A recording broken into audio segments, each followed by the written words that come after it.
Welcome, fellow literature enthusiasts, to our exploration of Charlotte Brontë's timeless classic, Jane Eyre. Join us as we embark on a journey through the hauntingly beautiful world of Thornfield Hall and the complex characters within. Jane Eyre, published in 1847, tells the story of a young orphan, Jane, who faces numerous challenges and adversities throughout her life. At its core, the novel delves deep into themes of love, independence, morality, and social class. The story begins with Jane's bleak childhood, where she suffers abuse at the hands of her cruel aunt and cousins, before being sent away to Lowood Institution, a harsh charity school. However, Jane's fortunes change when she becomes a governess at Thornfield Hall, a sprawling estate owned by the mysterious and brooding Mr. Rochester. Mr. Rochester, with his enigmatic demeanor, captivates Jane, and their relationship evolves amidst secrets and uncertainties. Their bond transcends societal norms, highlighting Brontë's exploration of the complexities of love and the struggle for autonomy. However, as Jane uncovers dark secrets hidden within Thornfield Hall, she is faced with a moral dilemma that challenges her integrity and beliefs. The haunting backdrop of the Yorkshire moors serves as a metaphor for Jane's internal struggles and her quest for self-discovery. Through trials and tribulations, Jane emerges as a resilient and independent woman, refusing to compromise her principles for the sake of societal expectations.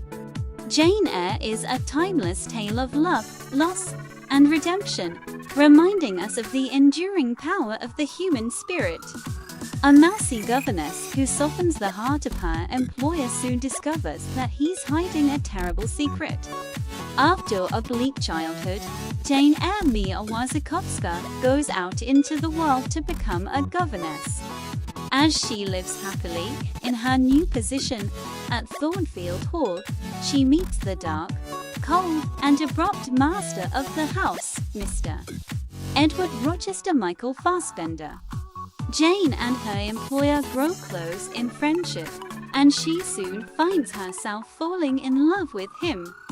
Happiness seems to have found Jane at last, but could Mr.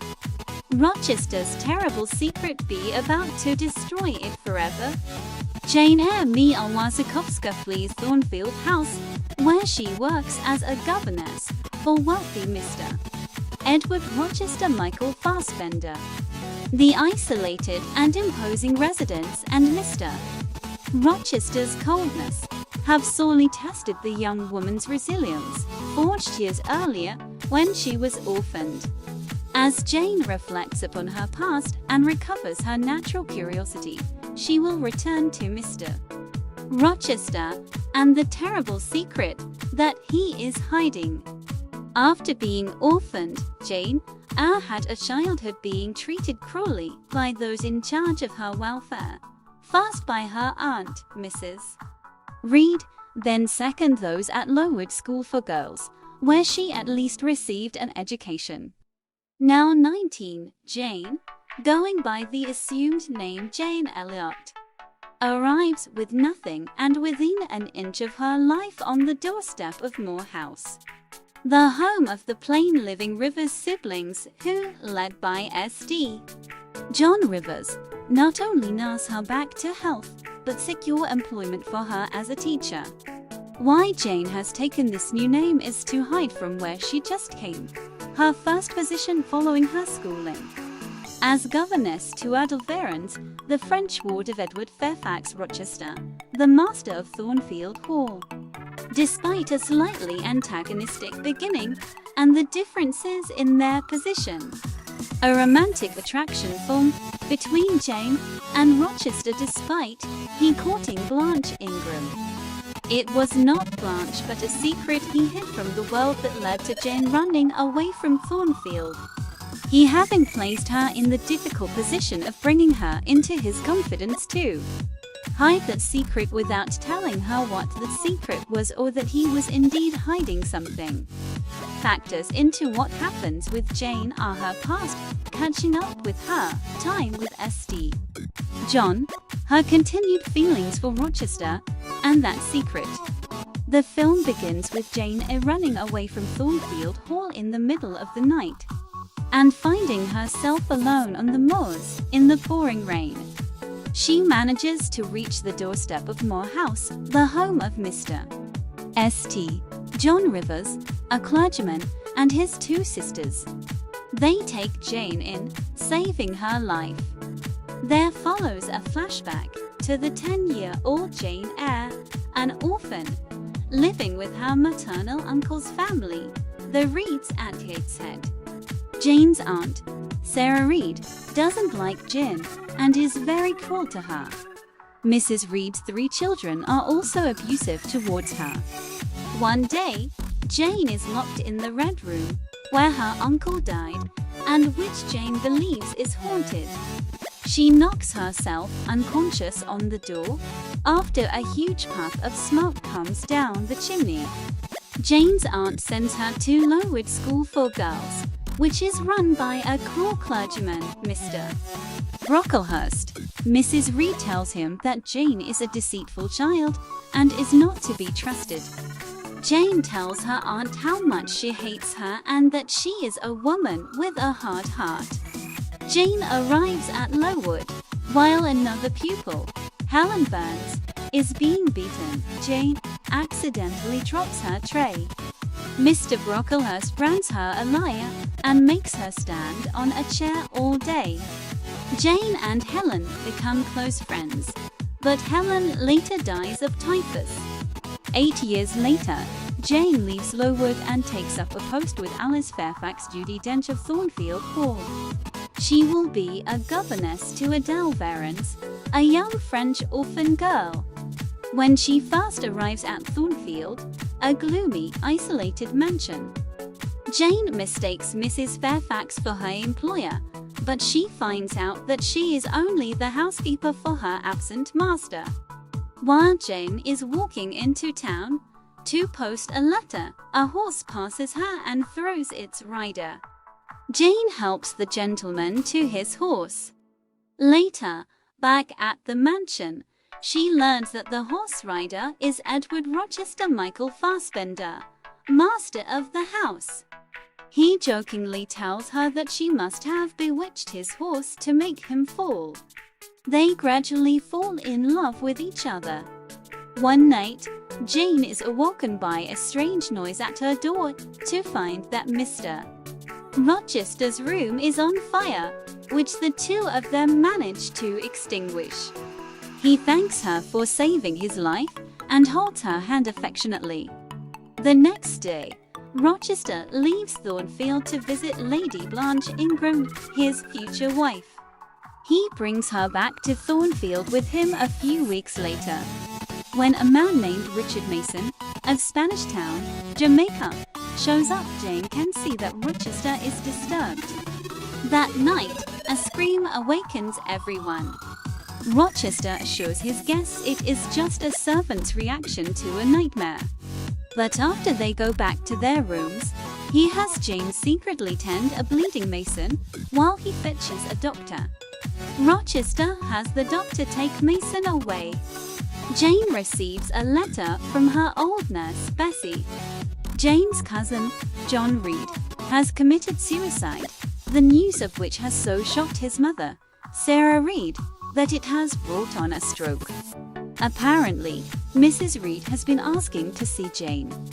Jane returns to Gateshead, where her dying aunt shows her a letter from Jane's paternal uncle, John Eyre, asking for her to go to live with him in Madeira. He wants to adopt Jane and bequeath her at his death. Jane notices that the letter was dated 3 years ago. Mrs. Reed admits to telling her uncle that Jane had died of typhus at Lowood School. She tells Jane that she misses Reed has been cursed by her. Jane forgives her aunt and returns to Thornfield, where she begins corresponding with John Eyre. Jane informs Rochester that she must leave Thornfield due to his impending marriage to Blanche Ingram. But Rochester suddenly proclaims his love for Jane and proposes to her. They kiss passionately. However, during the wedding ceremony, Mr. Mason appears, along with a lawyer, declaring that Mr. Rochester cannot marry Jane because he is still married to Mr. Mason's sister, Bertha. He adds that his sister is still living at Thornfield Hall. Mr. Rochester admits this is true and takes Jane to meet his wife, calling her his own demon. They find her locked away in a room at Thornfield. Rochester tells Jane that his father wanted him to marry Bertha for her money. Once they were married, he discovered that she was rapidly descending into madness and was forced to lock her away in Thornfield. She was the one responsible for the strange happenings in the house. Refusing to go against her principles and despite her love for Rochester, Jane leaves Thornfield in the middle of the night. After Jane regains her health, St. John finds her a teaching position at a nearby charity school. One night, St. John appears, informing her that her uncle, John Eyre, has died, leaving her all his property, and that she is rich, to the tune of £20,000. Jane offers to share the money with St. John and his sisters, suggesting that they live together at Moor House. They agree to the offer. St. John asks Jane to marry him and go with him to India. Jane agrees to go to India with him, but rejects the marriage proposal, suggesting that they travel as brother and sister, as that's how she sees their relationship. On the moor, Jane suddenly hears Rochester's voice calling her name. Jane returns to Thornfield, only to find the house a blackened ruin. She learns from Mrs. Fairfax that Rochester's wife set the house on fire and died, jumping from the roof. Jane finds Rochester, but in the rescue attempt he has lost his eyesight. Jane reunites with him, and they embrace. First of all, this is a gorgeous movie. Every indoor shot, close-up, and sweeping view of the landscape is an example of how cinematography can elevate a movie. Jane Eyre is a classic story for a reason, and this is as fine an adaptation I've encountered, with great acting all around. But it's the visuals and gothic atmosphere that really made me enjoy this as much as I did. On the negative side, there never really seemed to be enough interaction between the characters to justify their attachments to one another. I'm speaking specifically of Jane and Rochester, who are portrayed as being totally in love with each other without much of a reason why ever seen by the audience. That's a small complaint, though, and one that's easily overlooked. If you're watching the movie for more than just the romantic aspect, like I was, I've got to admit, Mia Wasikowska was an excellent Jane. She fit into the time and plays shown like a hand in a glove, naturally speaking the poetic dialogue. Michael Fassbender continues his inexorable climb to enlist actor status. And Judi Dench, who I didn't even know was in the movie until I saw her on the screen, is a welcome presence, as always. Jane Eyre isn't a perfect movie, but for me, its strengths far outweighed its flaws. Thank you for joining us on this exploration of Jane Eyre. Remember to like, share, and subscribe for more literary journeys.